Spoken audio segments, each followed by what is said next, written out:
Hi guys, welcome back to our channel. இன்றைக்கி நாம் girls எஃப்எம்மில் பார்க்க போகிற டாபிக் என்னென்னா, ஒரு பெண்ணோட உடையும் ப்ளஸ் டாட்டூ பற்றி தான் நாம் இன்றைக்கி பார்க்க போகிறோம். இப்போ இருக்கிற பெண்களில் அடக்க ஒடுக்கமாக பெண்களை பார்க்குறது ரொம்பவே அதிசயம்தாங்க. காலம் மாற மாற நாமளும் மாறிட்டே தான் இருக்கோம். ஆனால் இந்த பெண்களோட உடை ரொம்பவே மாறிப்போச்சு. ஒரு பெண் எப்படியெல்லாம் இருக்கக்கூடாதுன்ட்டு நம்ம முன்னோர்கள் சொன்னாங்களோ அதுக்கெல்லாம் ஆப்போசிட்டாக தான் நாம் இப்போ இருக்கோம்.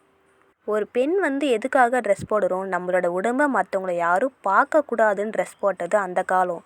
இப்போ நம்மளை எல்லாருமே பார்க்கணுன்றதுக்காகவே ட்ரெஸ் பண்ணுறது இந்த காலம். நம்ம அரையும் குறையுமா ட்ரெஸ் போட்டால் தான் ஒரு பெண் அழகாக தெரிவான்லாம் இல்லைங்க. நம்மளோட அழகை தெரிவிக்கிற பகுதியும் நம்ம உடம்பு கிடையாது. பசங்களுக்கு நம்ம மேலே ஈர்ப்பு கொண்டு வர்றதே நாம தாங்க. எந்த ஒரு பையனாச்சும் அரையும் குறையுமா ட்ரெஸ் பண்ணுறாங்களா? இந்த சமுதாயத்தில் ஏன் பெண்களுக்கு மட்டும் அரையும் குறையுமா ட்ரெஸ்ஸை தயாரிக்கிறாங்கன்னு தெரியலை. அதை விடுங்க, நம்மளுக்கு தெரியும் இல்லைங்க, நம்மளோட லிமிட் இவ்வளோ தான், இப்படி தான் இருக்கணுன்ட்டு ஒன்று இருக்குது இல்லைங்க. அதை நம்ம ஃபாலோவே பண்ணுறதில்ல. நம்ம இதை கேட்க போனால் fashion, my life my rules, இதை யார் நீ கேட்கன்னு கேட்பாங்க. இன்னொரு பக்கம் டாட்டூன்னு இப்போது ரொம்ப ஃபேமஸாக ஆகிட்டுருக்குங்க. ஸ்கூல் போகிற பசங்கள்லேருந்து பெரியவங்க வரைக்கும் இதை போட்டுட்டு இருக்காங்க.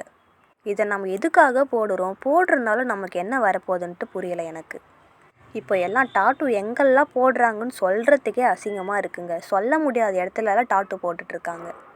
முன்ன எல்லாம் WW சேனலில் தாங்க உடம்பு ஃபுல்லாக டாட்டூ போட்டிருக்கிறத நம்ம பார்த்துருப்போம்.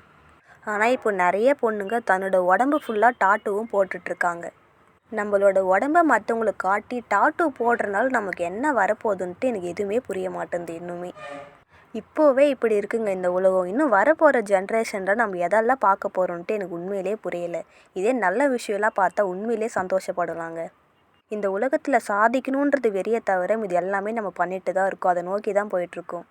ஒரு பெண் அடக்கம் ஒடுக்கமாக தான் ட்ரெஸ் பண்ணணுன்ட்டு நான் சொல்ல வரலைங்க. அந்த அடக்கம் ஒடுக்கத்துக்கு மேலேயும் நம்ம பண்ணலாம். பட் 4 பேர் நம்மளை தப்பாக பார்க்குற மாதிரி பேசுகிற மாதிரி பண்ணக்கூடாதுன்னு தான் நான் சொல்கிறேனே. டாட்டூ போடுறதும் நான் தப்புன்னு சொல்லலைங்க. பட் போடுறதுக்கும் ஒரு பிளேஸ் இருக்குது, அங்கே போட்டால் போதுங்க. தேவையில்லாத இடத்துலலாம் எதுக்கு போட்டுட்டுன்னு தான் நான் கேட்குறேன். ஓகே காய்ஸ், உங்களுக்கு வீடியோ பிடிச்சிருந்தா மறக்காமல் ஷேர் பண்ணுங்கள், லைக் பண்ணுங்கள். நம்மளோட கேர்ள்ஸ் எஃப்எம்மை சப்ஸ்கிரைப் பண்ணுங்கள்.